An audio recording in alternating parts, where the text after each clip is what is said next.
A very good morning to you all and a warm welcome to this edition of VPN. That's Views, People and News on this special International Women's Day 2025. Happy Women's Day to all the women out there. My name is Judith the Team. I'm your host. And my guests with me in the studio here, I'm pleased to have Dr. Fred Muhumuza, a development consultant, lecturer, chairperson of the MOOBS Economic Forum. He's also a senior economist. Dr. Muhumuza, good morning and welcome to the show. Good morning and happy Women's Day out there to everybody, even the men. Have we been here since the year began? You are on this show. Now we need to compare our notes with the artificial intelligence by tracking my movements over the last 3 months. I doubt. We need to do that because my memory tells me I last had you here sometime last year. So happy New Year. Happy New Year. Happy birthday to me. Some of us, our birthdays are very early. You've already celebrated? You've already done it. Oh, I'm waiting for belated. No, so someone told me when your birthday comes in early in the year, it is okay to have another one at some point in time. So the next one is when we have already elected the president. He will not be in office yet, but we will know who he is. Okay. Or who she is. No problem. This being Women's Day, let's put a provision of a she president come next cycle. All right, that's a good one. Also, I'm pleased to have Honorable Stephen Muchitale Birawa, the Executive Board Member of the National Planning Authority. He's also former Member of Parliament for Bulisa County. Honorable, good morning and welcome. Good morning, KFM. Good morning, VPN. 8 months ago was the last time we had you. Happy Women's Day. We are privileged as a country to have women who have taken very big posts. What the expectation of the lower women is that can we translate these big appointments into real women programs?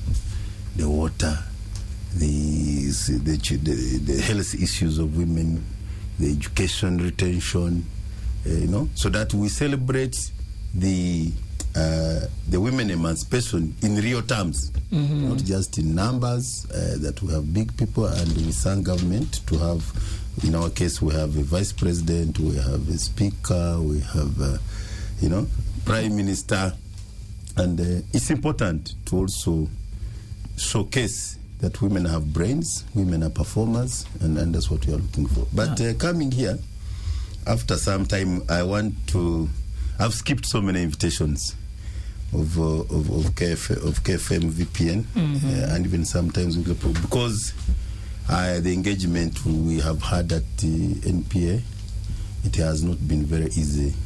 But I was also happy. I think the last time I came here, I had joined NPA, but I found so many changes. I want to congratulate you, though you have Maram. I can see and a lot of dust. The big potholes are gone. Yes. So the Maram is temporary. Yeah. So this gives us hope. How I wish that the flyover which terminated at Kivuli would have started with Mukwano, connecting Kitugum House and Nare Park up to what now you call the Kingdom. Because I think this flyover is long overdue. True. I think even as planners, we're going to check with GKMA and KCCA to make sure that's the next priority, because this place can be a hassle. It is. In terms of, but it's a temporary disruption. I'm sure that we are going the best direction. Otherwise, the issue of the time we lose on our roads, you lose 2 hours of traffic in the morning, 2 hours of traffic jam in the evening, 4 hours a day. Ideally, you're supposed to have 8 man hours. There is a way it negatively impacts on our productivity. Sure. Yeah. Sure. Thank you very much.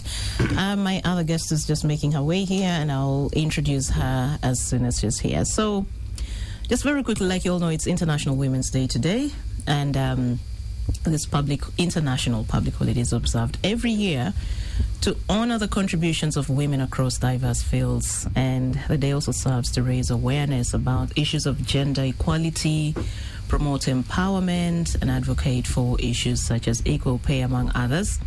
It also recognizes women's social, economic, cultural, and political accomplishments while championing their rights worldwide. The theme for this year is Accelerate Action for Gender Equality. And national celebrations will be taking place in Changkwanzi. But this year is also very special because it marks the 30th anniversary of the Beijing Declaration and Platform for Action, which is by far the most progressive and widely endorsed blueprint for women's and girls' rights worldwide. And still looking at what's happening or what happened in the week. On Monday, hooded security operatives, including the police officers, the Joint Anti-Terrorism Task Force and UPDF officers, were captured on video beating up people, including supporters of NUP's candidate for Kawempe North by-election areas, Luimbazi Nalukola. They were going to Kawempe for campaigns with NUP President Robert Chagulanyi, and they faced the wrath of security officers at Makerere, Kavule. They were tear-gassed. There was tear gas thrown next to a nursery school or a kindergarten. Many people were beaten and arrested. And there are also MPs, more than 20, about 24 people, of course, were arrested, including 2 members of parliament, that's Derek Nyeko of Machinti East and Chadondo East Muwada Nkunyinji, who were detained at Wandegea police station.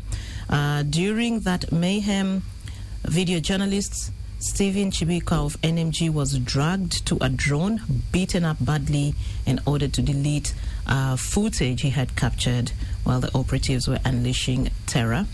On Tuesday, Nation Media Group's Stephen Mbide, who is also our talk show producer here, while at Wandegea, following up on the story of those who had been detained at the police station, was also assaulted by police officers on orders of their commanders before he was let go.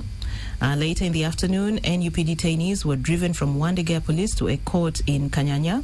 They were charged and remanded to Luzera prison. And on Wednesday, the Electoral Commission, led by the chairperson, Justice Bebaka Mamugenyi Simon, hosted the senior leadership of Uganda Police Force, led by the Director of Operations, AIGP Frank Musigwa, to discuss security issues and conduct in the ongoing campaigns for the by-election in Kawempe North Division for Member of Parliament. The meeting focused on ensuring that all actors follow the law and guidelines issued by the Commission, avoid acts of violence, confrontations, and exercise of maximum restraint to ensure that the people of Kawempe choose their representative peacefully.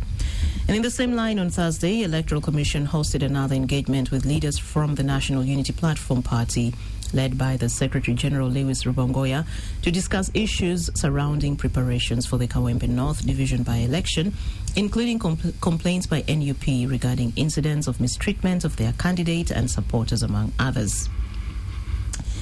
And on to religious matters, Catholics and Anglicans all over the world began the 40-day Lent period on Wednesday, better known as Ash Wednesday. The season is characterized by fasting, prayer, repentance, almsgiving, and calls for love of one another, kindness, and care. And these calls were sounded by religious leaders during masses for Christians. And if you're listening, we wish you a happy Lent period.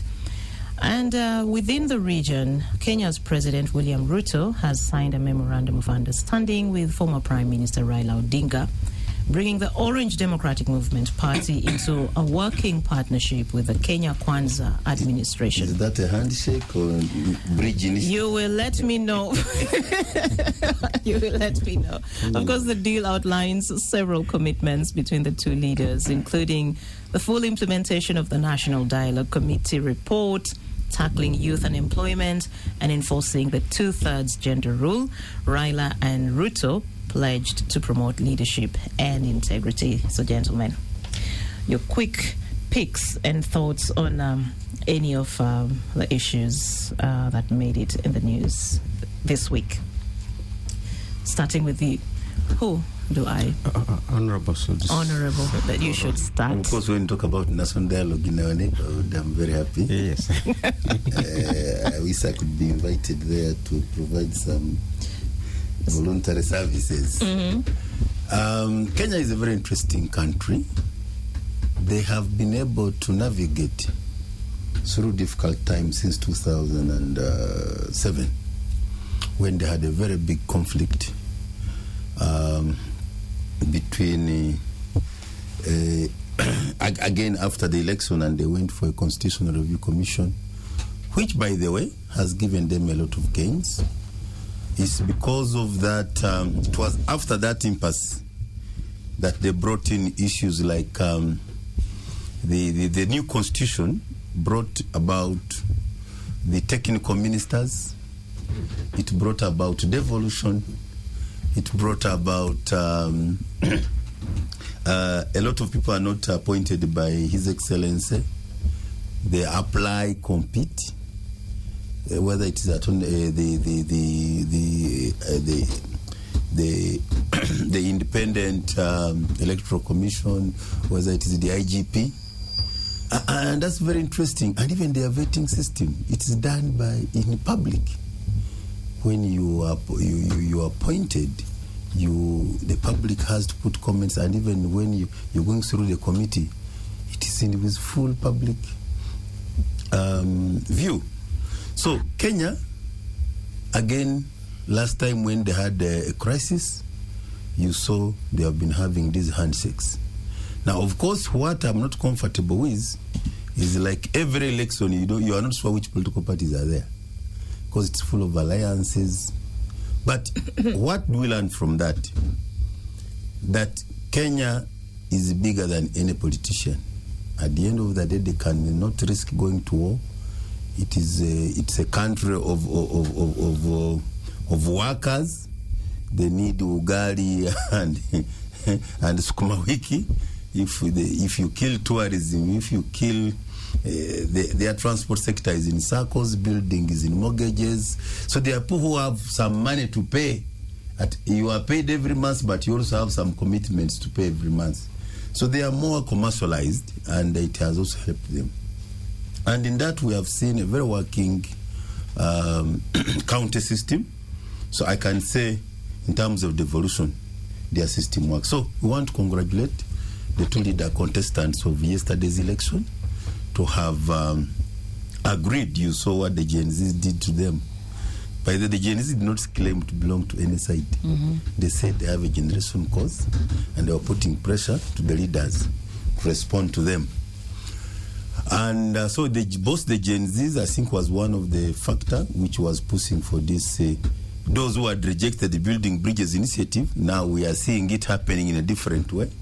But also, I hope the failure of the big man to have in AU was not also another facilitator, a catalyst to this. But we congratulate them. On women, I had really touched it on our Women's Day. The affirmative action, I think, has yielded. We have seen at our universities, we have seen at all levels, primary, secondary results, women are really taking the lead. We saw Makerere University, I think, in terms of parity, had almost more females than males this time around. Male graduates. So we are seeing the dividends of affirmative action. But like I said, these powerful women who have been appointed in so many offices, and by the way, very many have done well, even in banks, in media houses, in the MTNs, we have seen so many women managers. They have done well. So what we are demanding more so on those on the political side, how do we translate their numerical strengths into real women programs? NRM has given us a second vice president, has given us a second speaker, has given us, we have a prime minister. So we don't need to lobby for women programs to be priority. So what we would expect of them is to make sure that these issues are real done. However, there are challenges given our historical patriarchal society. There are issues of land rights, which really, whether you like it or not, a few of you will have land titles, but traditionally, even at death, it was women weren't expected to get land from there. But I think the succession law we made has an improvement. There's another law we had wanted to, where you have cohabited, we had also intended, the intention was to make sure that if you have cohabited somebody's daughter beyond for 12 years, she has some rights. Of course, on the Interreligious Council threw it out.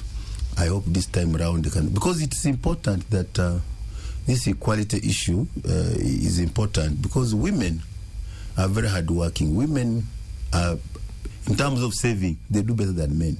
And if we did that, it would help us. Okay. For the Kawempe election, as an advocate of national dialogue, it is something we condemn in strongest terms possible.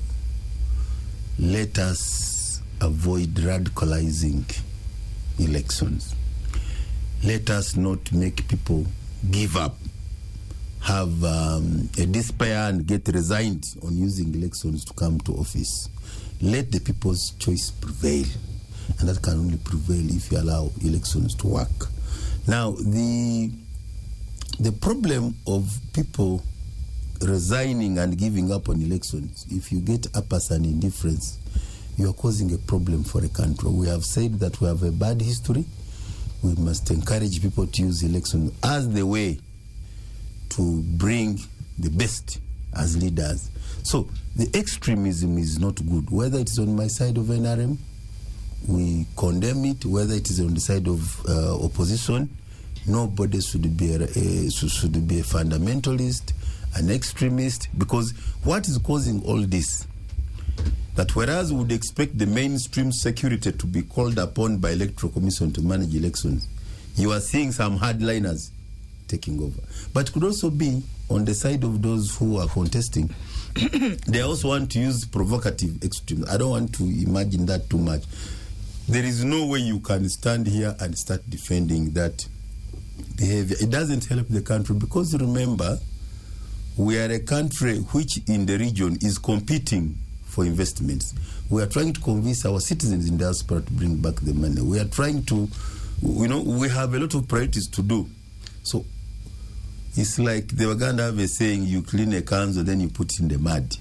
So even if you put a $20 million advert on CNN for tourists to come to Uganda, when you are indulging in these things, you're not helping the country. So whoever did this, that can never claim to be pro-Uganda, cannot claim to be pro-NRM. This is the work of those people who are actually a liability to NRM, a liability to Uganda. So it's a zero-sum game to the whole country. And I want to tell you as an NRM, if with these over 9 opposition candidates, if we had gone Kakuyege, NRM would have won this by-election. Because they are scattered. They all have influence, all those candidates who have come from different groups. So why do you choose to fail that strategy and tactic to how do we win this small by-election? And you instead mess up the whole country and cause fears. So we have caused more problems by those extremist fanatics doing what they're doing, and they're even getting sympathy vote. So what would have been an NRM vote clearly Suruka Kuyege, we have ourselves missed it. Thank you. Thank you, Honorable. Doctor. Well, quite a lot of things, but I think one critical one is the world is watching us. And I had a colleague of mine this week who were discussing and saying, for all that Uganda has done, how come investors are not coming? You have oil. Up to today, we are looking for how to finance EACOP. You would have had people lining up, they are not coming there. We have invested in electricity, we invested in energy. Why are people not coming? I mean, you begin to ask these questions when you put up a stall and you put all the adverts and there is no response. You want to find out what could be the issue. Maybe what you're focused on, either you haven't done a good job, or if you have, there are other things that are really tainting your image out there. And these are some of the issues that people will be talking about. We have been promoting tourism, but I keep saying tourism is not about the gorillas you see in Buindi. It's not about the road that takes you there. Some other tourists are going to be saying, where is the nearest medical facility? In case I fall sick. You saw this guy who built a hospital in Jinja. Those are the things really, that the stories that bring some of these individuals. God forbid if an airplane lands badly at Entebbe and you need to address some 20, 50, 70 people, not in critical, but they need emergency care. Where is the health facility system? So some people vote with their feet. They will see that every Ugandan who is sick, we are rushing them to Aga Khan in Nairobi. Then why don't I go in Nairobi? So you want to look deeper and understand how do you package that promotion of a country in order to get the investors that you need, in order to get your tenfold growth. So some of these images are really not working in our favor. And I think Trump, when he was suspending, we are now supporting his cuts. Because if you read the documentation that is informing the DOGE, the Department of Government Efficiency, and all these cuts of USAID, because they have said, I put my money into the health sector, then allow these governments to pull out their money and go and use it against their citizens. So you're trying to prove a point to Trump, much as they are all efforts to say, please reinstate PEPFAR for HIV. But that one is easier to make a case. But when it comes to USAID and PEPFAR are linked, because a lot of the people who are rolling out the HIV/AIDS system and response are not on the government payroll. It is these NGOs, it's these community health workers in the grassroots. Some of them are even in the government hospital supporting the data collection.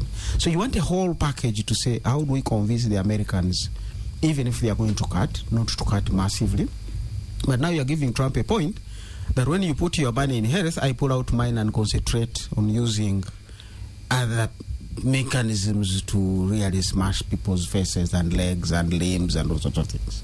You want to prove Trump that you were wrong in the case of Uganda, maybe other countries. So don't give him that leverage. So for me, it has serious ramifications on the economy that we need to be addressing. Last week we had investors who are really telling me, I'm investing, and we're going to get into these discussions of the government budget and rationalization and all sorts of things. Somebody is investing heavily to do electricity inside Namamve. Now, we all knew Namamve electricity, water, roads, land are all free. But somebody is investing $3 million to do his own electricity. So where do we need to cross our T's very well to attract and do the tenfold growth that we want to do? So I think this is a pointer that we need to reflect. What is it that may be off the main things that we're emphasizing to grow the economy, but are actually affecting the economic space? Okay. An own goal is always a bad goal. Okay. Thank you. Amanda, your quick thoughts, but also as a woman and the only woman in this panel, I would also like to hear your thoughts on our day, especially the conversations on empowerment, and you are an empowered woman as well. What does that mean, and where are we stagnating, where are we progressing, where are we regressing? Thank you, Judith. Good morning, listener. Good morning, Honorable and Dr. Fred. I would like to say Happy Women's Day to all the women all over the world, but a special one to the women in my life, my mother, my sisters, my daughter. And I know that we've come a long way, like Honorable Mkitale mentioned, but we are doing quite well. We are really doing quite well. A special Women's Day to the female physical planners of the country. We are now a good number, by the way. So it means that we know the real issues from the household level, planning issues, so we are able to guide the country from all the levels. I think that we've done quite well as a country. In my class, for instance, I have more ladies at the university, Bachelor of Urban and Regional Planning, and this has kept on increasing over the years. Earlier on, it used to be different, and they are quite competitive.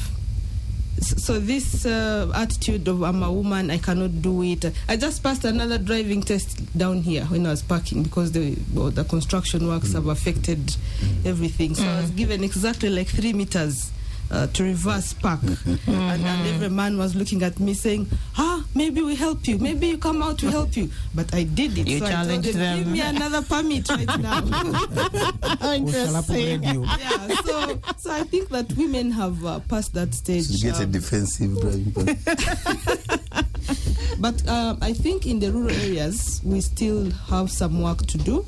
The girl child in the rural areas still has some challenges. But overall, globally, women, if you look at, for example, in transport, the harassment is still worse for women. If you pass a border stage, a taxi stage, somewhere you're walking at a station, at a stage, a stop, someone will throw something at you more easily if you are a woman compared to a man. In the bus, we have had experiences that people are being mistreated or bullied because they are women. So we still have a social change that we need to impart on our citizens, the attitude towards women. You will also hear people throw words at you and come out, let me be the one to do it. How can you be in the boardroom? We still need more women in boardrooms, really, decision-making boardrooms. I still think there is a gap. If you look at the big positions, really, however much we have now come on board, there's still a room for us to take over some of those places. About the politics, it's always very sensitive, and I always become very uncomfortable to discuss it, especially if it is partisan issues. And it's quite unfortunate, like Honorable Mutale has mentioned, and Dr. Fred, that some people go beyond. They become so emotional, they become extremists, and forget that it's just about the political position. It's about the leadership that the politicians can offer, and it's not about hate, it's not about fighting and bloodshed. I think we still need to be empowered as citizens, but also, where does it come from? Why is it like that? Maybe those are the questions that our political analysts have to shed more light on. Yeah, I think I can say that for now. Thank you very much. And it's time for us to take a break. And when we return, we're now delving into our conversation for today, which is basically an assessment of RAPEX, the rationalization of agency. And we're asking, is it helping? After the break. Welcome back from the break, and glad that you're still with us here on 933 KFM. This is VOS People and News, and once again, my name is Judith Atim, and I am joined by Dr. Fred Muhumuza, who is a development consultant, lecturer, chairperson, MOVE's Economic Forum. He's also senior economist.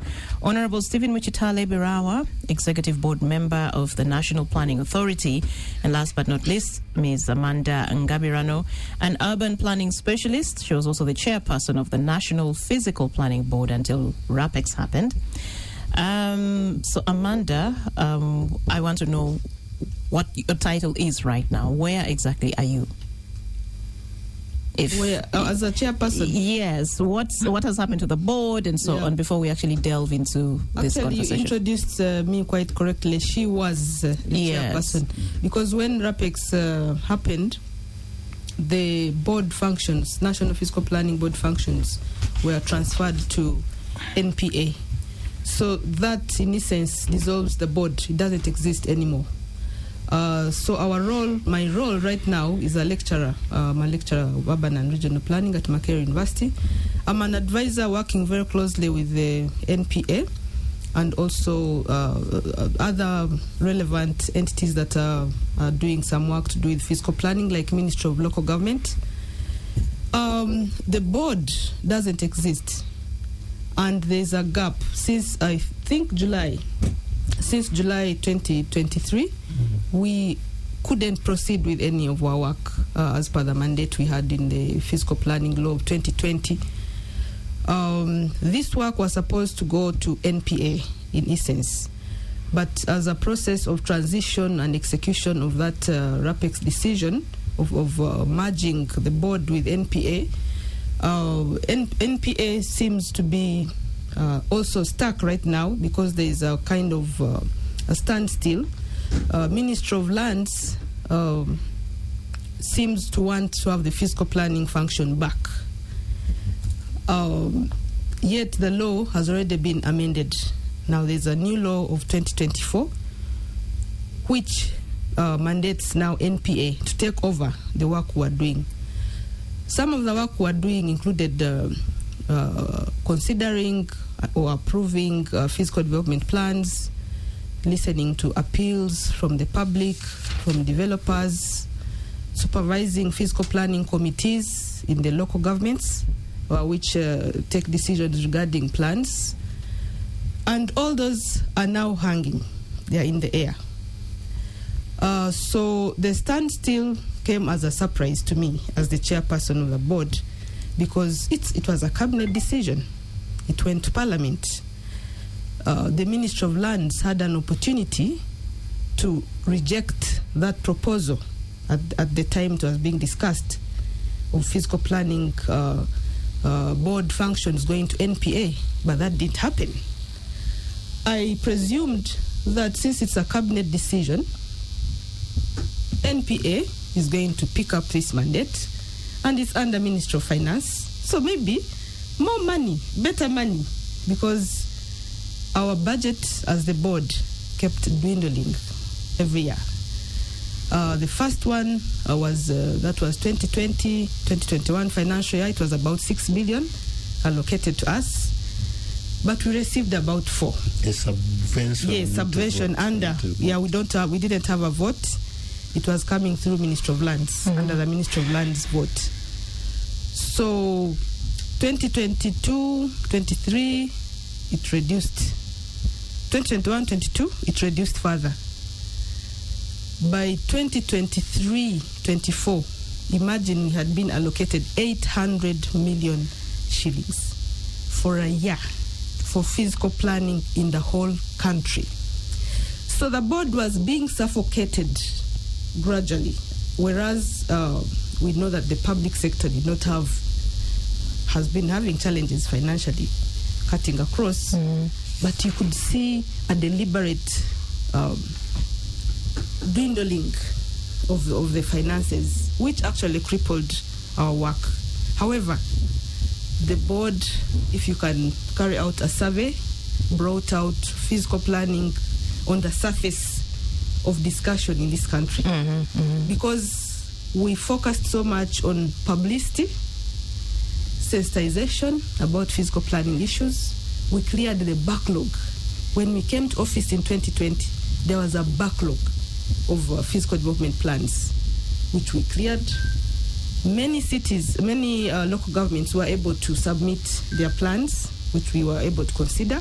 In fact, by July last year, we were in a rush to help those who had submitted to be cleared before the law comes into effect. So, what am I saying? Fiscal planning had gotten a peak, had picked up very well. We now have a society for professional fiscal planners in Uganda, which we didn't have. Fiscal planners registrations law, which we didn't have. Now, this fight, this kind of rope pulling, is actually not healthy for fiscal planning in the country. And it's also very unfortunate that it happened. It is a sign that it was not a very consultative process, because if it had been, NPA would now be fully implementing. But I don't know, he will tell us how far they are, because they seem to be stuck. And lastly, about this, we need to think about the role of the Ministry of Local Governments, because right now, it's the local governments that are being affected by this standstill. Their fiscal development plans cannot be submitted anywhere. They don't know where they should go. And also, the fiscal planning committees, the appeals which they might be having, the general public. I have so many emails, for instance, from the public. So there is a gap that has to be explained, because so much is happening in the country regarding fiscal planning. We are seeing so many developments coming up in a very disorganized manner. Many local governments don't have plans. We are standing at 13% as a country, fiscal development planning. We have a national physical development plan, which by now we should be discussing its implementation, not fighting for where should fiscal planning go. We don't have regional fiscal development plans, which in the law should happen. What is this standstill going to help us with? So the earlier we actually face this, the earlier that cabinet reconsiders this decision or guides the nation, the better. Yeah. Thank you. So I'm just going to read this letter here, signed by the President to the Minister of Lands. And the subject is harmonization of physical planning functions between the Ministry of Lands, Housing and Urban Development and National Planning Authority. It's dated 11th Feb 2025.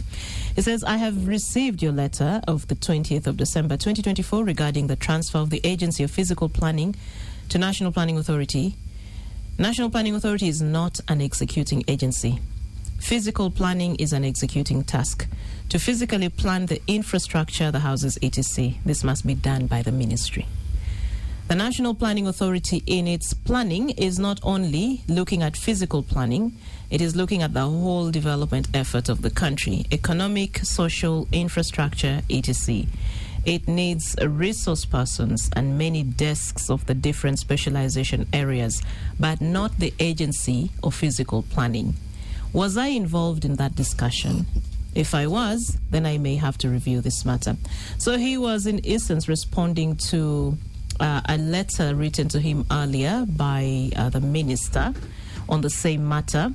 But I'll just go, I'll not read the whole of it. But what it says here is that, okay, so this one is from the Ministry of Lands to the Ministry of Public Service. So there was a meeting that was held, and it resolved to seek the guidance of the President on the matter of conflicting policy, execution, implementation, and compliance functions between the Ministry of Lands and the National Planning Authority. And the Minister goes ahead to say, in response, His Excellency provided clear guidance, emphasizing that physical planning is an execution function that falls under the mandate of the Ministry.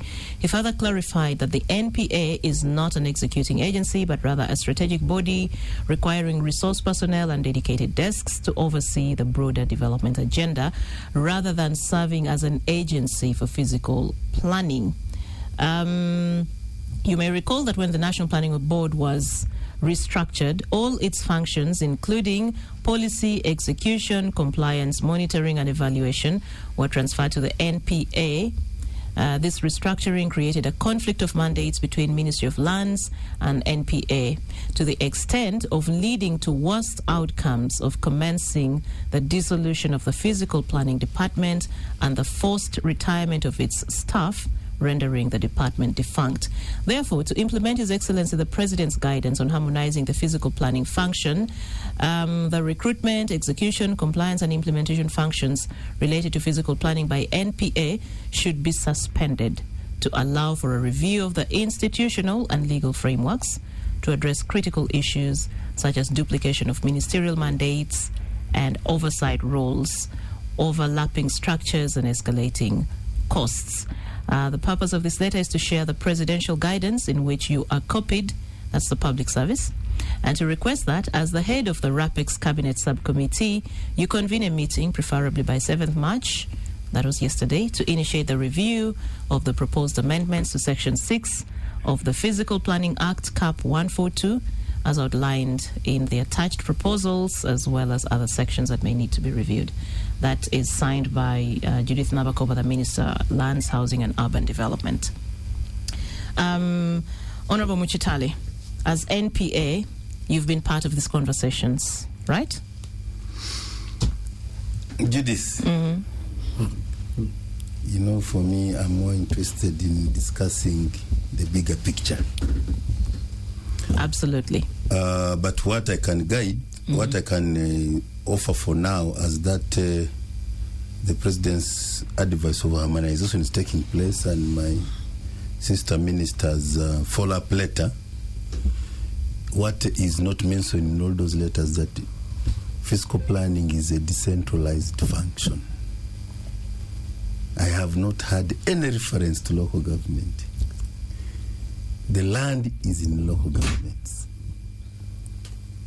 We are planning regional plans, national plans, city plans, municipality plans, town council plans, sub-county plans, and I wished could go to the parish. Before I left Parliament, when we were finding money to recruit parish PDM staff, my proposal was we should actually, the Amanda and Makere University has produced so many fiscal planners who have no jobs. My proposal was that they should have been the one to be given those jobs, so that we have every because they are in southern. There are very many and related. Because the law we made in 2010, the whole country is a planning area. So why in 2025 there is a contestation between NPA, who was just by law requested to take the mandate? We have not done anything. We are just being requested. Lands has been there, local government has been there. What has failed them to deliver the so important function mandate of fiscal planning? For me, that should That's be the question, debate. yes. And whoever is going to go into this debate, don't debate without Raphael Magezi, without P.S. Komukama, because fiscal planning is a decentralized function. So whoever is doing it without involving local government will lose it. In 2020, when this law, which they have called Musumba law, was brought, I even had a preliminary objection in Parliament, because I said, where is the plan? A board to do what? Can we have the plan first? Of course, Lands pleaded with me to withdraw my preliminary objection. The board was stopped for 2 weeks. I'm going to move the preliminary objection, because I say we should have the plan first, and then we do the what? So, for the 3 years the board was trying to work, I think, and that's why I want to go to the broader picture of rationalization. Actually, there were 4 to be exact. Yes, now almost 4 years to July. Is it July 17th? Yeah, from July 2020, July last year. So, if the board had been assisted by Ministry of Lands to execute their duty with local government, and I want to emphasize that, they would have delivered much more. To the contrary, there was a parallel unit created in Lands. I don't want to talk about Gadivengali. So I don't want to go into that hegemony, that sphere of influence. We are supposed to be working for one Uganda, through a program approach, in a complementary manner. I don't even know where this contestation and compete, spirit is coming from. It does not help Uganda. NPA, we are just religiously following the law.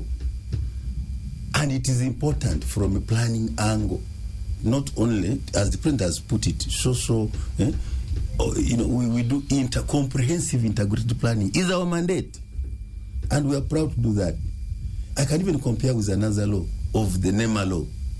NEMA is not in every district, but NEMA works with lead agencies.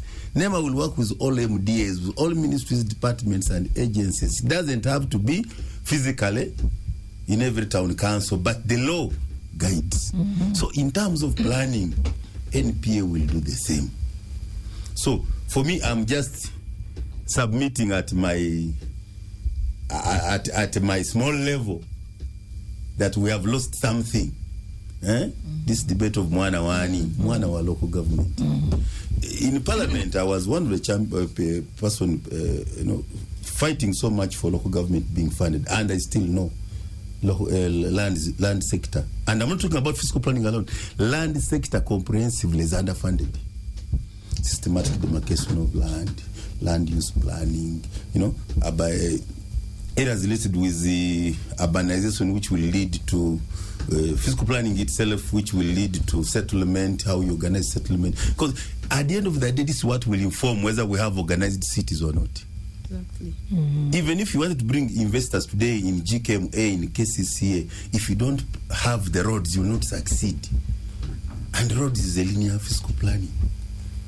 So, I would want us to really do this work in the way that the country moves on. Otherwise, if it was just a matter of contestation, why are we still at 13-17% with the fiscal planning?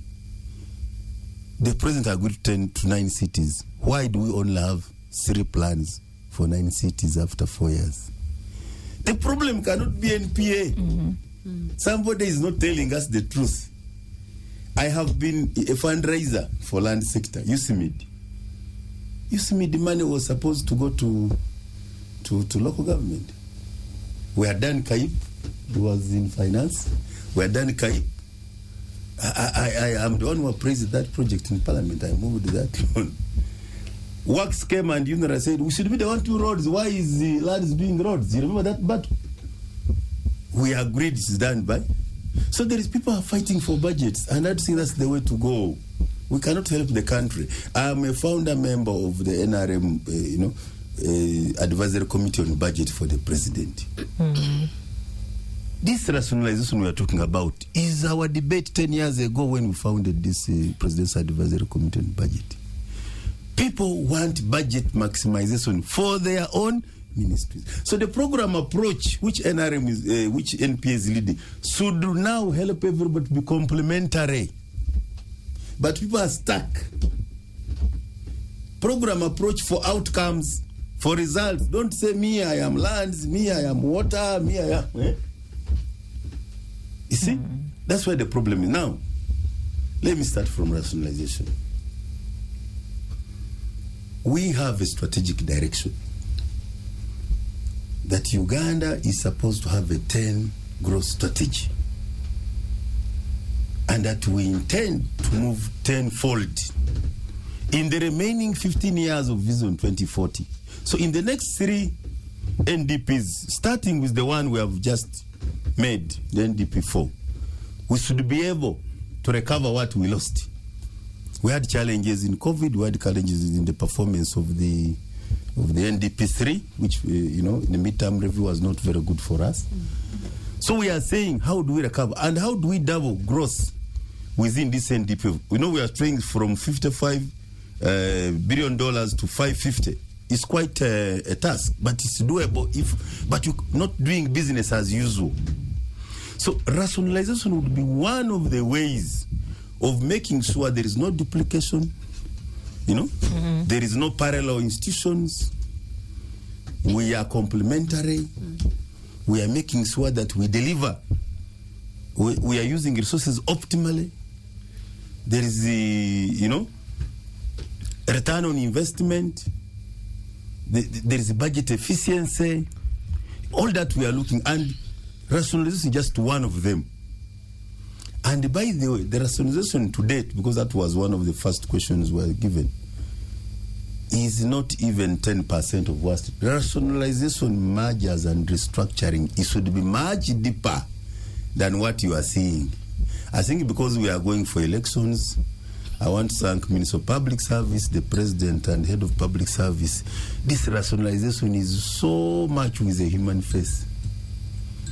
In some jurisdiction, people are told, if you know you are in office and you have conflict of interest, pack and go home. You go and see what has happened in Zambia. Even in Magufuli did it. If you know you are a supplier in the government and you are a commissioner and you are a what, pack and go. We don't have to have a commission of inquiry and first take you to IGG and say, just, you do, 40% of people would go back home. People should also understand, government is going to be the job, the one employing. Government is an enabler for private sector. There are so many people who are in the government who should be advised to go and manage their estates, because they are malingering in the government institutions. So that would create, somebody is commissioner, but if you see what he has out there, he's trying to be here, he's trying to be there. That would be the way to go.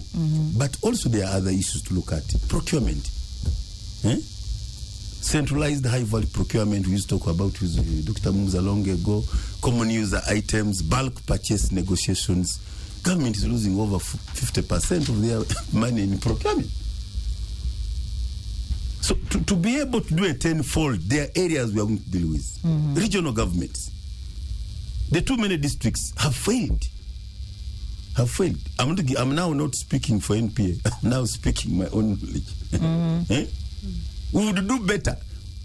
If Ulisa has no excavator and I'm lacking a chain dozer, I'm lacking a low bed, if I have it at a Hoima regional office, we shall deploy it in Kivale when there is need, in Kiriandongo when there is need, but the central facility is where? That's common sense. That's where we should be going, restructuring, mergers, and rationalization. These are the areas. So I don't think we haven't done 10% of rationalization. It is doable, but in political lenses, in a campaign year, it's not something very easy to do. So for me, I would have wanted now. Having talked about... We need to take a break, okay. Honorable. Let's take a break and then because I want to bring in the budget. Okay, fine. Plan and the budget. It's okay, it's fine. It's time for us to take a break. We'll be back. Welcome back from the break. It's 7 minutes past 10 o'clock. This is Views, People and News. And we continue with our conversation on the issue of rationalization. And we're asking whether or not it's helping, especially within the context of physical planning. You've had... Honorable Muchitale's submission and response to the letter which I just read. Clearly there are some serious issues going on within the Ministry of Lands and the other agencies. And his question is, if you're talking physical planning, you cannot have this conversation without involving the Ministry of Local Government. And, Honorable, which other agency did you talk about apart from the Ministry of Local Government?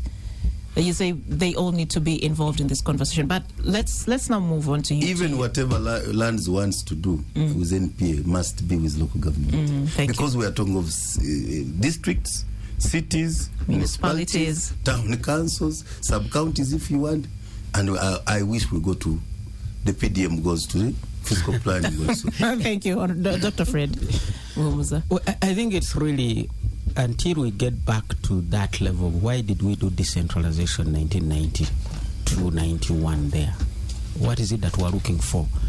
There was general consensus and it hasn't changed much as people are nibbling away with the personal or departmental interests or ministerial interests. Development happens at that low level. And coming back to Paris development model, which is just indicated, we were like, what do we call it? The tagline, you know, like MTN everywhere you go. What was the tagline to put under the PDM? It was deepening decentralization. Get it to the parish. Because I had worked for some time with Professor Surma, at the Minister of Finance, and the thing was a sub-county development model. And we tried to avoid the parish because there were too many. And at that point, you didn't even find legal jurisdiction because the legality of government ended at the parish, at the sub-county. So we said, let's start here. But we knew we were stopping at the sub-county, which supports the parishes in their planning. We knew that every district has a district development plan. Comprehensive, looking at all the resources and what, but these plans would emerge from a parish development plan, come into the sub-county and feed into the district development plan. And National Planning Authority had got very good guidelines to allow these people so that the plans harmonize across the country, but also into the national development plan at the end of the day. Now, we all threw out that very masterpiece of decentralization. And until we get back to that level, and we sometimes see the needs. Now the president has said, police, I want a sub-county policing model. Now, you would actually be leveraging the same thing to say, okay, we want a sub-county development planning. We want a sub-county urban planning. We want, you know, everything must happen at that level. So Honorable Mukhtari is right to say, where is the Minister of Local Government? And until you bring it back into this conversation, not to be on the table, but to be the lead. The local government should be the lead, and then you'll begin to see how the other pieces fall into place. I'm having a conversation with my friends which we want to really profile out.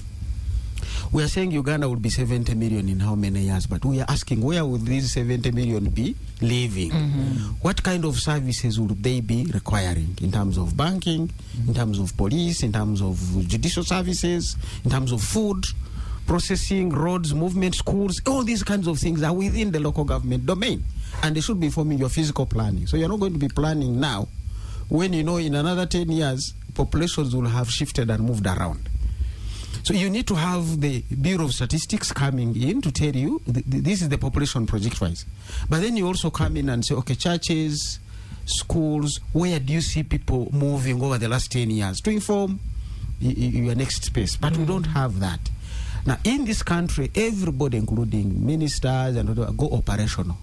And that's why I could hear Honorable Mkitale saying, don't take me down there. When you go down there, you find dirty animals, and dirty animals enjoy that. You just wash your dog, and your dog is already in the mud. So if you go to play with it, you're going to get dirty. For me, a dog is about security. For some people, it's about friendship, companionship. Yeah, it's a companion. But that's the high level. So with this dog, when you give it its meat, it's going to pick it out of the plate or bowl and take it in the soil. That's the dog doing its operational thing. So I see people missing the strategic level aspects, and it's across a lot of government agencies. Last night I was really pained to see Ministry of Education saying we are not able to recruit people into the nursing because this is now a new curriculum. So we never designed on how people will be recruited into nursing under the new curriculum. So that admission, which should have been happening, is going to be deferred until July. I'm like, but the new curriculum has been around for 4 years. So you didn't know that come 2025, the recruitment and transition into Seamless. all these areas will be based on the results of the new curriculum. A-level the other day was also another mess, but at least for them, they sorted themselves. I didn't have time. They said, fine, if you want this subject, 4 A's. If you want this one, 2 A's and B's. Whatever that means, at least they have people moving on. We will sort it out. But now here you are holding people. Now, those are strategy level issues that anybody should be looking at. Now, they are going to come out of the new curriculum, and I think the universities now will be saying, okay, how do we admit? Because I imagine A-level is also going to be these kinds of things. The results will be for everybody to interpret. Who have I taken on for law? Who have I taken on for medicine? But I hope they will sort ourselves out. So for me, it's about not being strategic at high levels. I can understand commissioners are operational. That's why now we're coming to physical planning and some. The execution, the execution part is in this ministry. It can't be in that ministry. The execution part has water in it, has roads in it, has electricity in it, has health facilities in it. That can't be the Ministry of Lands, but it's government. The Ministry of Lands has a role to play. It also has public service. As we have said here, these fellows who have graduated with the urban planning, to deploy them, you need public service to say, I have lifted the ban on recruitment. To remove that ban, Minister of Finance has got to say, I've finally found the wage bill. The wage bill for those individuals. So it's all government, but when does government sit to act as government before it disintegrates itself into implementation? So maybe we need another jet this time. Can I give information? Even as we wait, as the president is guiding and my good friend Minister Nabakova is advising, we have been waiting for the wage bill for the mandate of the fiscal planning in the new directorate, which was created by rationalization. Because, as he rightly said, the fiscal planning board was only operating on a subvention. They didn't have a vote. So there was no money to transfer in this NDP 3 final year of the budget in terms of paying wage. So we had gone ahead to identify the people, even agreed with guidance of the Attorney General that parallel against rationalization unit, the staff experts who are sitting in lands are switched to NP with guidance of Minister of Public Service, Head of Public Service, Attorney General guidance. We had agreed, but the money was not there. So you can see wage bill is very. So if the subvention was adequately in Minister of Land, you would just cut it out to give a supplementary to NPA because it's changing mandate votes. But it would not require new money. It's only supplementary to them. But you may find even Minister of Lands, they were struggling. That same and the budget wasn't there anyway to Dr. adequate Fred, levels. Sorry to interject. That same unit Honorable Muktali is talking about was created during the rationalization discussions, when we knew that fiscal planning is likely to go to NPA. That's when that unit was created. But also, so that directorate that was created, couldn't it absorb your team? That was the discussion. But now everything is suspended because of that communication that has come out, and we don't know for how long that will take and which direction it will take. And this is the discussion. So we always say when you're doing rationalization, that's why some of these skills, they are skilled people who handle these things. Remember, liquidators, their business is to liquidate. If the company is running well, they are managers. But the moment you get into a liquidation phase, find the guys who handle that phase. So I think part of this, and it is emerging even in other areas. I know UCDA used to run a coffee laboratory, including licensing, exporters, and others. Now, since that phase, I think for the last 3 months, we're just beginning to get people to get licensed. But you need this to be a seamless transition. So who was looking at these finer details that as we rationalize the mandate is going there, is that guy going to be there, how do you handle? It's like, really, you must change the button seamlessly. These guys must run alongside each other. And it's well handled in other areas. You have a co-pilot not sitting in the back of the plane. Those guys sitting there and have already assigned each other duties. And this one is like, should anything happen to the senior pilot, this is what I will do. So whatever is the other side is also mirrored on this side. We needed to have that transition. I hope we don't get that in the Omeme transition as well. Because here people are moving on. But remember, this is now they are moving into public service, UDCA rates. Some people may not be comfortable with those rates. They may not be comfortable with quite a number of things may be happening in here. So you need to have those smooth movements and transitions. And I think that was not well done at a strategic level so that you can guide the operational level. But ultimately, we want to say, where were the local governments? Where were they left out? And they need to come back here and take charge. As long as we continue relegating local governments as next of kin, or that other side player, you know, the players on the bench, local government is actually a player on the pitch, not the one on the bench waiting to be substituted in the 90th minute. We must get back to decentralization spirit if we are to move this country to anywhere. Thank you, Dr. Muhumuza. Amanda, where does this leave the National Physical Development Plan that you people had worked so hard on? Remember that National Physical Development Plan went to Cabinet twice. 2023, it was approved, and then silence happened. And then we were caught by the 2 weeks' time within which it should have been published, gazetted, which didn't happen. So it went back a year later. That's a sign that there's something, like Honorable Muktali was saying, that there's some sleep happening in the entity that was responsible. So we pushed again, it went through, it was launched, and now nothing is going to happen. Because you see in that letter, that communication from Honorable Minister is kind of suspending NPA from doing anything right now until the harmonization has happened. And that until, we don't know how long it will take. That's one. Two, the Ministry of Lands has a lot of work to do with other issues. It is so overburdened. Lands, housing, urban development. Yes, land registration issues. It is so heavy.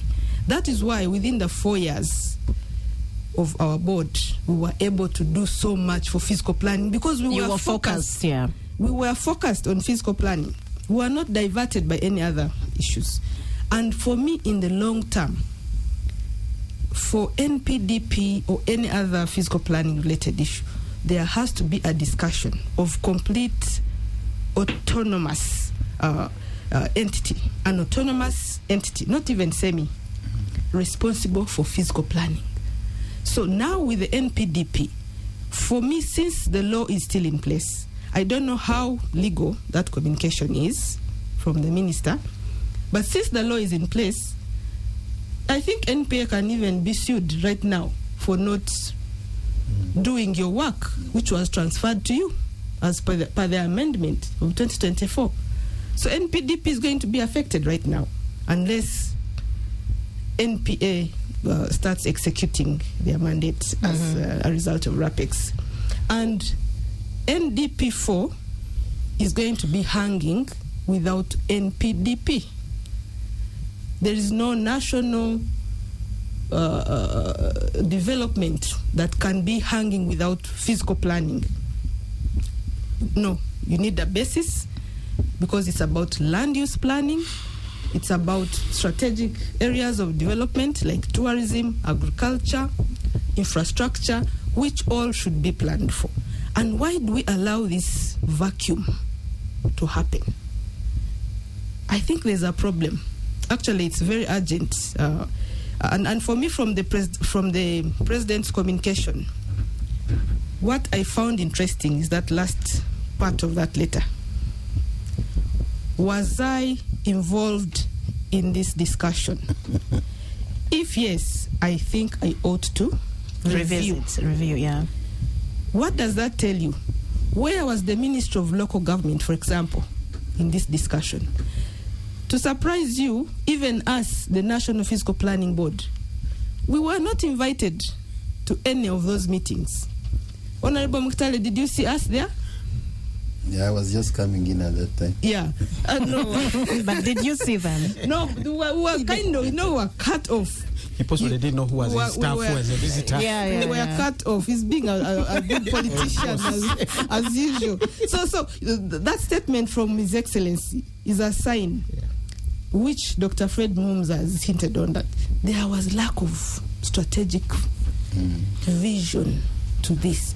And it's unfortunate because we are talking about physical planning, land use management, very, very delicate. Land is being wasted. There's a lot of urban sprawl. There's slum development. There's a risk of drainage, flooding issues, unemployment because we have not managed our land. And we are playing with this subject. And for me, I think in the long term, Honorable Muktale, physical planning should even run away from you and stand alone, get its own budget, its own vote, because it's that important. I think just on that transition. Please. Right now, pity my friends at the Ministry of Finance, because they are compiling the budget to be submitted to Parliament in 3 weeks. By 1st of April, the budget should be in Parliament. Now, what do they do with this kind of, where do you put, and you guys are, you're talking of billions here that should be going into that sphere of influence. So as Minister of Finance, when I hear there is a freeze until, I wish that until was in any case not later than 2 weeks. But it's not. It's not clearly it looks stated. to be open and conversations might continue. So how do I conclude the budget as Minister of Finance? Do I put it under NPA as a provisional budget? Do I put it under local government? Do I put it under Ministry of Lands? Or do I put now it's under them? It's under finance because of NPA. Or do I put it under nowhere? Then we shall ask for a supplementary.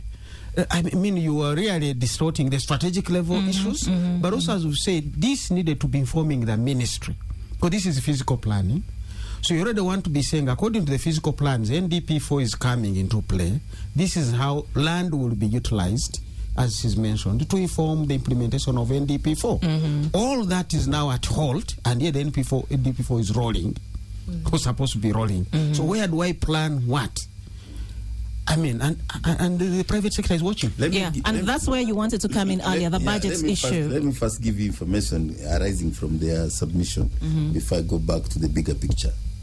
Number one, that NPA did not only subsume fiscal plan, we also did subsume the population council.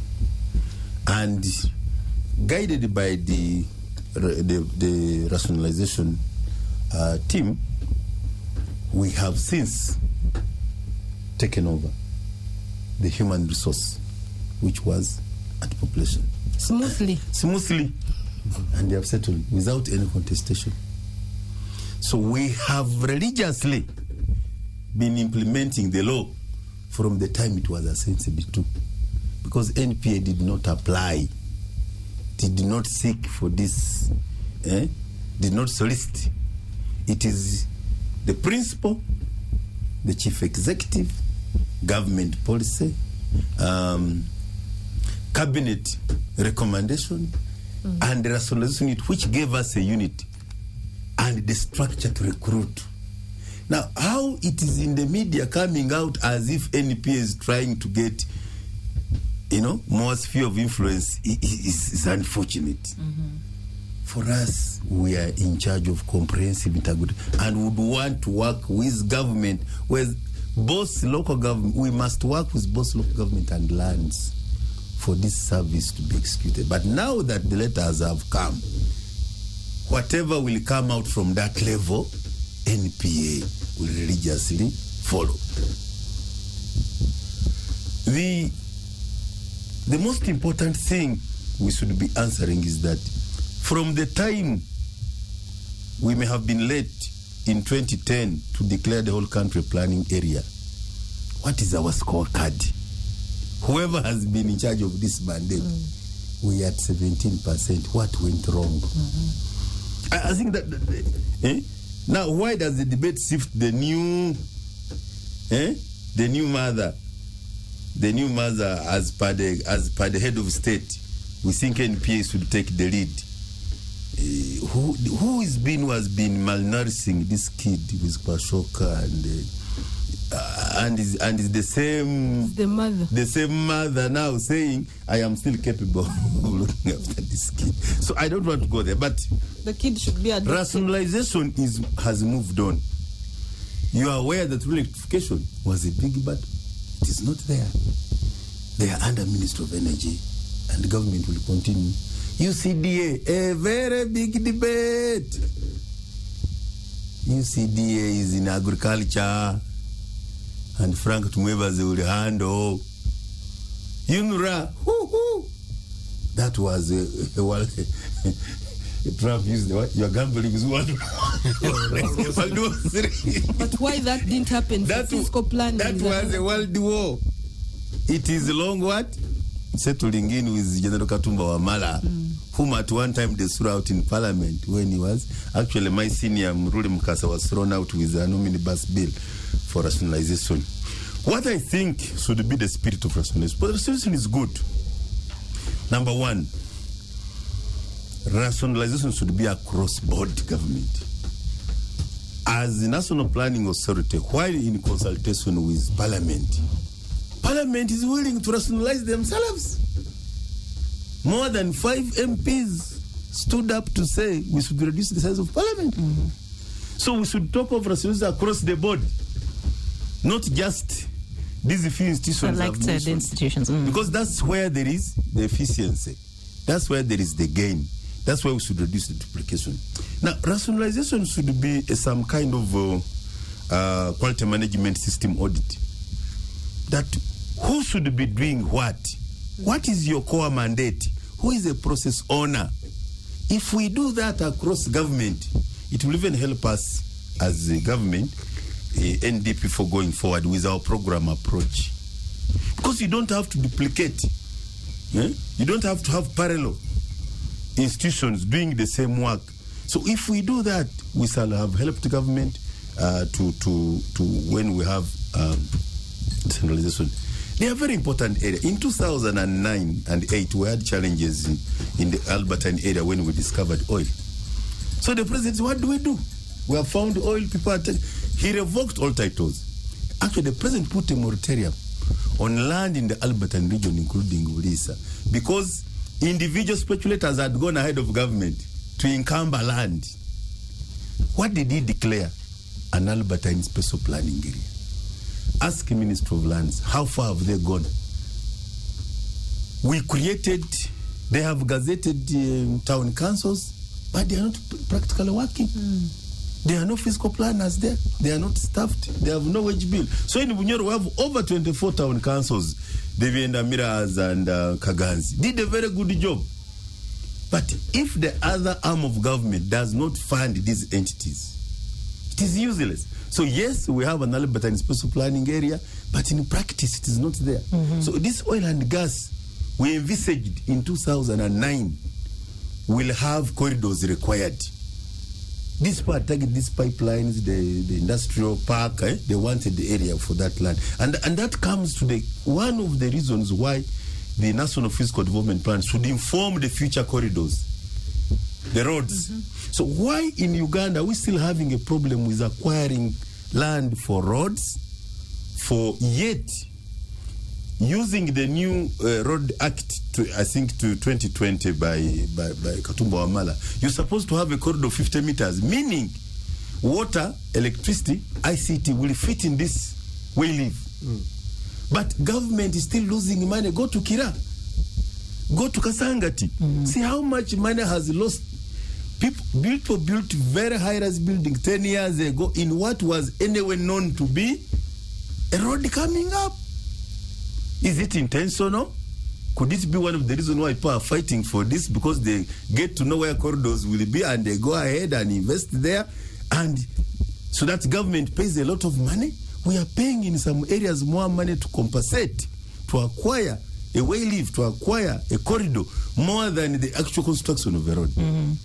This is because we did not do a national physical development plan ahead of time. These corridors should have been gazetted. Mm-hmm. New frontiers should be identified. We should by now, he has just talked about industrial park.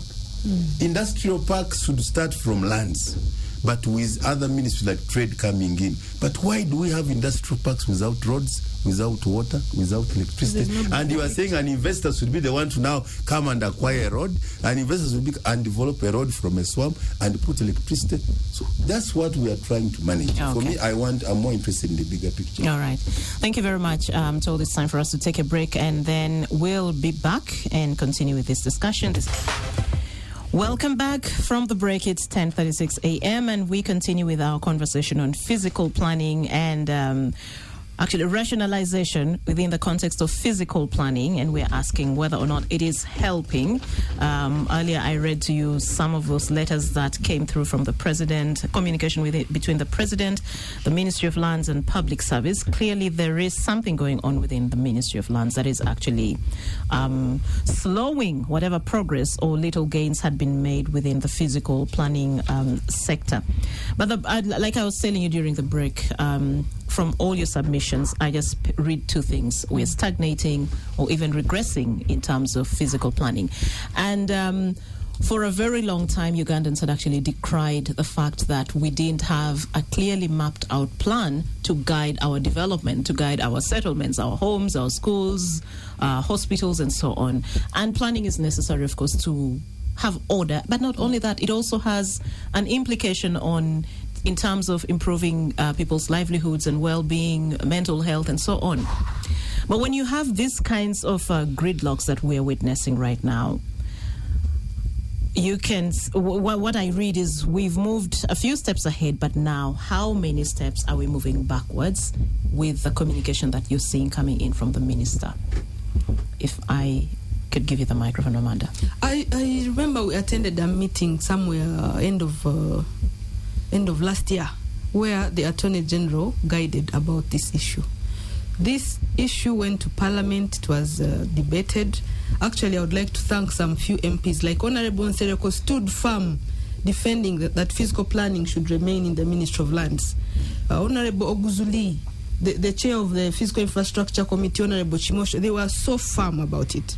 And the AG mentioned that physical planning from the board, as per the amendment, is going to NPA. Clear guidance for sure. This went to HE as a bill. The HE wrote to the different ministers of the affected agencies. And the minister in charge of lands wrote a letter of no objection to HE. And this letter formed the outcome, which is the law, the new law. So I'm just wondering why that actually happened. Now, for me, I think it's going to take us backwards, because this means it has to go back to Parliament. Mm-hmm. It has to be debated again. And for me, I also think it doesn't throw good light to those that are involved, the Parliament itself, the Executive Office of HE, the Minister's Office, the AG's office. So I think there's going to be a certain image painted about this. But on the positive side, if there's a healthy outcome in this discussion, on the positive side, I think it's going to put physical planning at a higher level. That's what I imagine. And looking at NPA, handling NDPs, for them to have physical planning and specialize and focus on it, I think it would give it a much better position for it to perform. And being under the Ministry of Finance, because NPA is under the Ministry of Finance, so it would really help physical planning to pick up steps and roll. For me, right now, this discussion is a positive sign that we are bothered, we are concerned. Where should physical planning go? Where should it be? Now, the outcome is what we need to critically direct and achieve for physical planning in the country. Thank you. Possibly the information I've not given before the contestation, what happened. Immediately, National Planning Authority. Honorable, I am told we have someone calling to, I think, either ask questions or make a contribution to this discussion. Hello. Yes, good morning, KFM. Good morning. Juma from Busega. Yes, Juma. Nationalization is not bad, it's good. But now in Uganda, when corruption is number one, and some of those offices are being occupied under appointment of the head of state. Then, you see what happened in the state. Juma, you're not very clear. I don't know why. If you could just step off from your receiver. Okay. Yeah. But now? Yeah, somehow better. Okay, then. Yes, proceed. I call upon Uganda government or head of state to start seeing the institutions which are not functioning, to scrap off the office owners to get away and bring someone with the fresh brain and who is able and willing to work and to serve the nation. Some of them, they are not serving the nation, and instead they are serving their own families and friends. So corruption is not going on because by constitution there is supposed to be planners. But now by offices they are there, but individually you cannot see the work they are doing. So the president can appoint and can scrap it. No problem with that. Okay, thank you. Thank you very much. Amen. Okay. Oh, I think, do we have another caller? Okay, we can proceed. So the information I was giving is to the effect that before this contestation, NPA working with local government did align the NDP, the National Fiscal Board, because that's very important. We did the costing together. Because, as I've said, generally, we have been using so much directives, attempted to do amendments of the law, other than financing the land sector comprehensively. I've said from fiscal plan, from land, the what we call systematic demarcation of land and education, the land use planning, the issues of urbanization, fiscal planning, all land sector as it should be. So we did costing, and we're saying this costing should now not only for NDP4, we costed what it will take to make Uganda smart, fully planned as a planning area in 3. So it would run for as per strategic direction, the up to 2040. Then we even have an implementation plan. So the stage where we reached now was now, okay, now that there is expertise in lands, can we, with advice of Attorney General and Head of Public Service, because already there is also a proviso, public service can actually recommend. Because even the team Amanda had was all recommended from government, so they didn't even have a salary. Their salary was the other side. Apart from those who were representing, say, engineers and even the commissioner, I think, of local government was there. So we had reached that level. So it should not be seen that we are not moving. So we had even gone ahead to advertise. Because we didn't want only to be seen to bring in those from lands that could be taken to court. So we have advertised and received expression of interest, because even those from lands, you can't recruit them if you don't express interest. Anyway, so a lot had been done that even if you wanted, you would give this new presidency, you call it a policy direction, give it a try. Because you've been with it for years and it hasn't worked. Allow this also try and the new dispensation for 5 years. But we say from the beginning you stop it, I think it's in bad spirit. For me, that's why I have a problem. But NPA will do whatever finally comes out in this debate. But what I would want, we should be mindful that fiscal planning is a decentralized function. We need a good country planned in the same land. We need land for food. We have had a census showing how our population is increasingly growing. We need land for agriculture. We need land for industrialization. We need land for housing. And by now, we shouldn't even be talking about bungalows. We need to go vertical.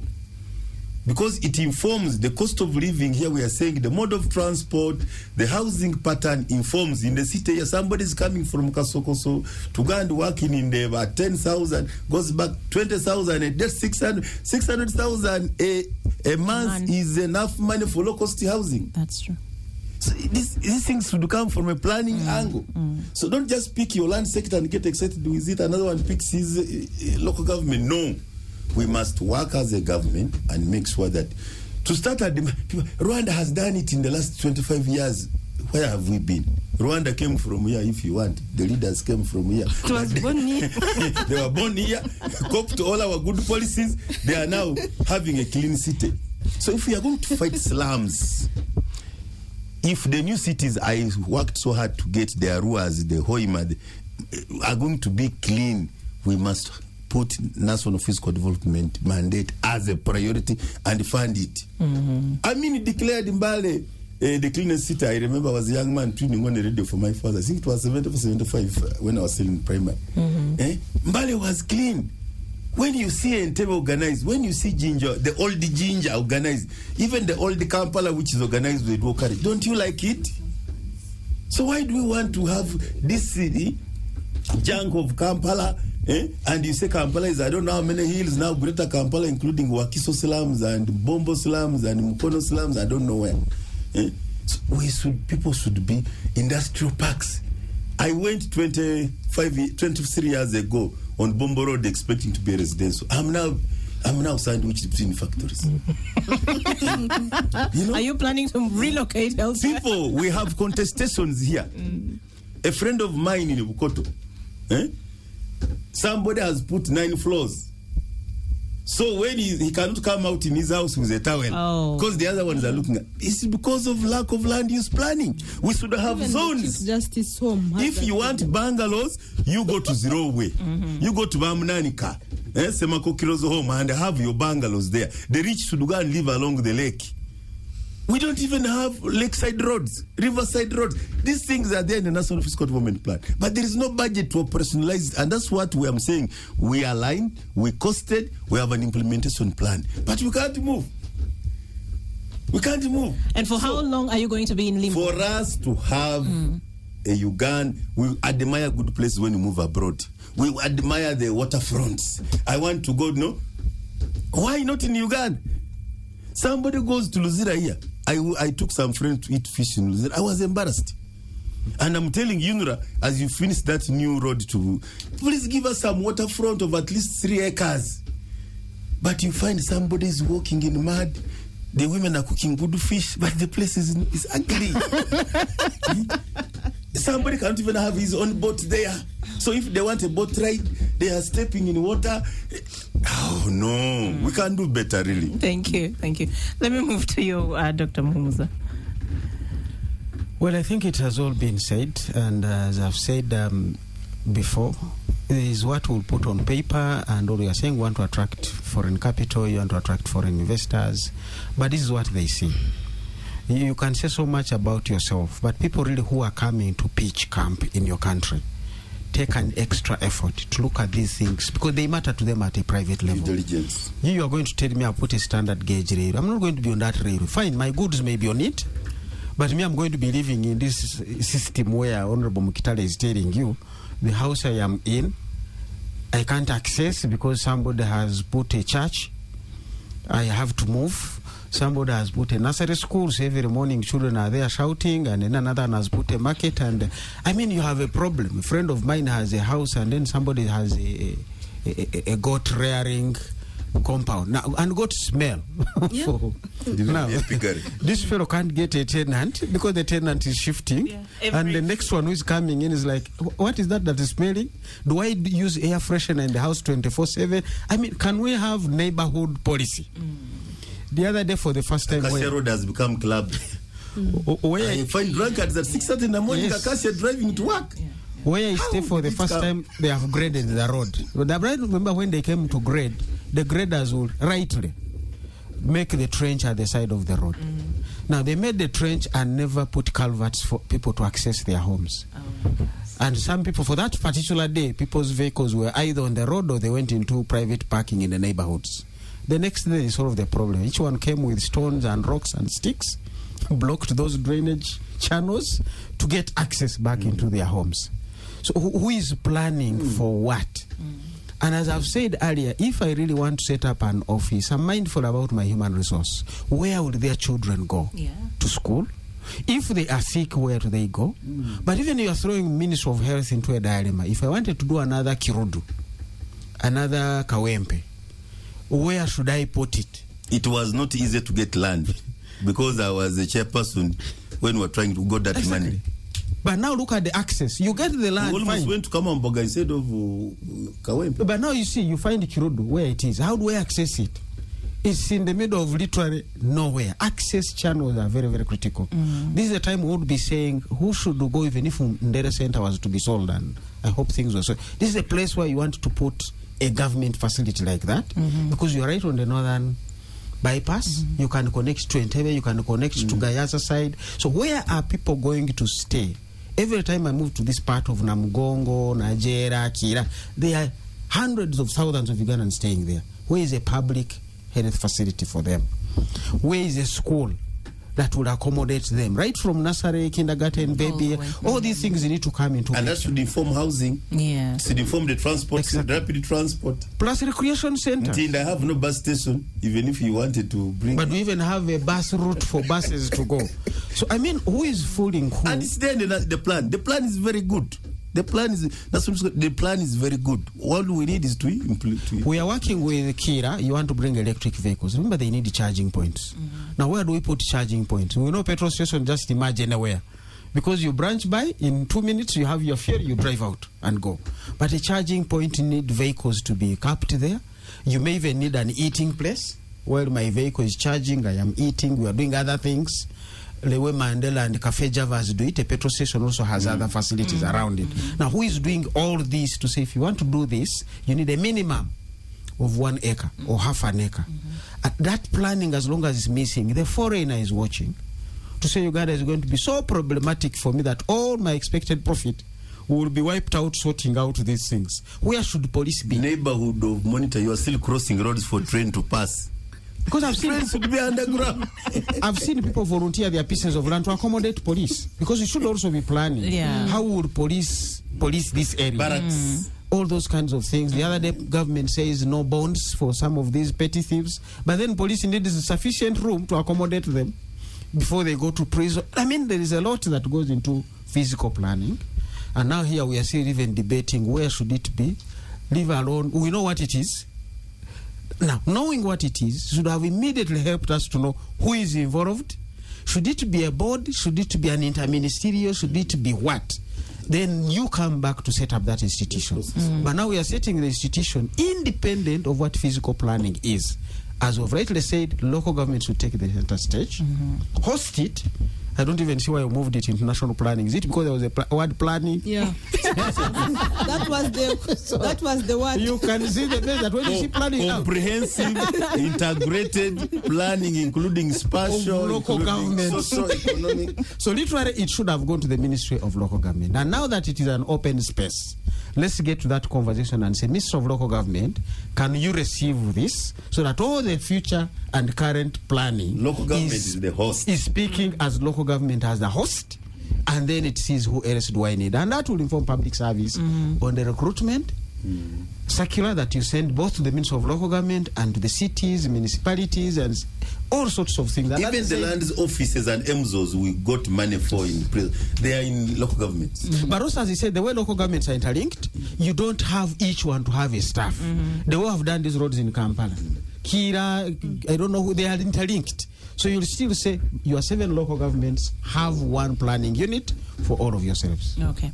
So Amanda, with all this confusion, and I know you're neither here nor there pretty much. Actually, you're not in the ministry She's anymore. back where she belongs in the academia. In the class, in the lecture room. Churning out more fiscal planners but I without have a very jobs. good understanding But of now yes, we are going into another financial year. What does this all confusion mean when it comes to operationalization of activities that were already planned for, or activities, let's say, whatever was captured in the NDPD? You heard from Dr. Fred that actually the budgeting process is almost done, which means that with all this standstill, fiscal planning is going to most likely be cut out. It will not be budgeted for. And that means for at least the next financial year, nothing will happen. NPA is unable to proceed because they don't have that budget yet. We were a subvention where our money was coming from lands vote, which means we did not even transfer any funds from the board to them as we transferred the functions. But as we discuss all this, the spatial disgust you're talking about, the good fish in the bad place, exactly. That's already another problem. Like the GKMA plan, Honorable Mkitali, what happens to it right now, which we have long waited for, and now we have this at a standstill, and it has to be implemented, covering Mukono, Wakiso, Kampala, Entebbe, Mpigi. So what happens? That is 70% of the GDP is around there. Now it's hanging in the air. And Kampala is 5 divisions. Yeah. It's not just Kampala. It's 5. There are different local governments. So for me, Judith and colleagues, I just read individualism in this.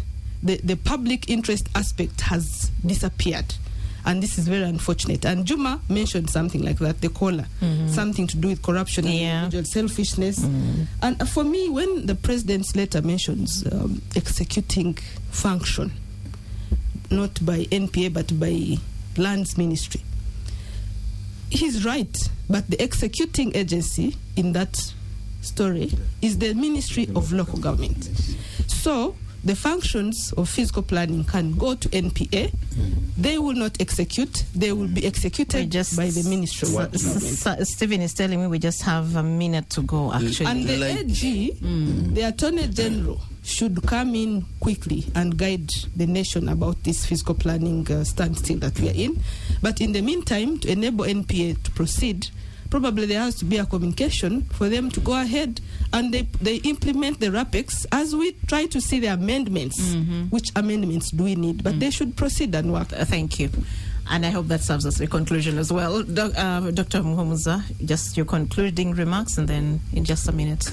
Let's bring in local government. That's where it all belongs. So whatever changes are happening, local government will be at the centerpiece. That's it. Thank you. Honorable Mkitale, just very briefly. It is possible to make the whole country supposed to be a planning area. It is doable as long as we agree that Ministry of Local Government will take the lead in as far as fiscal planning function is concerned, but should be supported technically by the Ministry of Lands. Good enough. All the investments in land we have done with regional offices and the MZOs, they are all in local government. And for Uganda, let me just, in conclusion, when we removed the example of the Naguru Nakawa estate, it's supposed to be vertical. When we fail to do that, what have we got? Kasokoso. So what we are discussing, to avoid more kasokosos in Arua, in Fort Porto, in Jinja, we should be intentional and take this National Fiscal Development Plan issue as a security matter. Thank you. As a priority. Thank you very much. And we should fund it the way we have funded the energy and infrastructure. Thank you. Actually, we are proposing the next trillion. Time for news. It is time for news. Thank you. Thank you very, very much for your contributions and your insights to this conversation. This is VPN. It is time for us to go, and it's bye-bye. Happy Women's Day again, and see you next